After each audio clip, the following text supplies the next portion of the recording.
శివుడు మెడలో పాములు చూసి అప్పుడప్పుడు అమ్మవారు అంటుందిరా, మాకు భయంగా ఉందండి, నాకు భయంగా ఉందండి, ఆ పావులను కాస్త పక్కనెట్టరండి, పడగదిలో కూడా పావులేనాడు. ఆవిడకి భయం ఏమిటండి పావులంటే.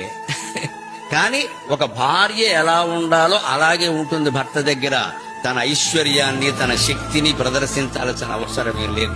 భర్త దగ్గర ఎలా ఉండాలో అలాగే ఉండాలి. బయట భర్త ఎంత గొప్పవాడైనా భార్య దగ్గర ఎలా ఉండాలో అలాగే ఉంటాడు. ఆయన అంతే, ఆవిడ అంతే. అందుకే సంసారం కలకాలం నడిచింది. ఎప్పటికీ పెళ్లి జరిగితే ఏదైనా పెద్ద దంపతులు ఎవరన్నా కాస్త 70-80 ఏళ్ల వాళ్ళు వస్తే పార్వతీ పరమేశ్వరులు వచ్చారండి అంటే వాళ్ళలాగా కాపురం కలకాలం నిలబెట్టుకోవాలని అర్థం అక్కడ. ఎందుకంటే వీళ్ళ మధ్యలో చాలా విభేదాలు ఉన్నాయి. ఆవిడ సర్వాభరణాలు ధరిస్తుంది, ఆయన బూడిద పూసుకుంటాడు. ఈవిడ పట్టు చీరలు కట్టుకుంటుంది, ఆయనేమో ఏనుగుతోలు కట్టుకుంటాడు. ఇక అన్ని విభిన్నమే అయినప్పటికీ ఇంతకాలం కాపురం చేశారు. హాయిగా భార్యాభర్తల కాపురాలు నిలబడాలంటే అందరూ అలాగే ఉండాలి. ఈ పక్షం వాళ్ళు ఆ పక్షం వాళ్ళు అందుకు సహకరించారు. ఏం పెట్టారని సావకొట్టి